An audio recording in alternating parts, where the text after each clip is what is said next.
Imagine this, gumawa ka ng invention para iligtas ang tao, pero ikaw ang unang namatay dahil dito. Sounds crazy? Well, nangyari yan. At ito yung mga inventors na literally killed by their own creation.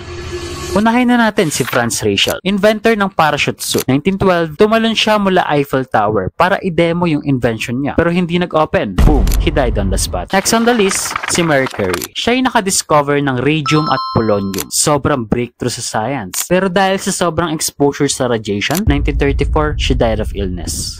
Yung discovery niya nagbukas ng doors para sa X-rays at cancer treatment. Si Thomas Andrews naman, siya ang nag-design ng Titanic. 1912, sumakay siya mismo sa maiden boy age. At nang tumama sa iceberg, hindi na siya nakaligtas. Literal, nalunod siya sa mismong barkong siya ang gumawa. Last, Max Ballier, rocket-powered car inventor. 1930, nag-test drive siya ng sarili niyang rocket car. Nag-malfunction yung engine, sumabog, and he died in the crash. Kaya minsan, yung mga taong nagbago ng mundo, sila rin yung una nagbuwis ng buhay para dito.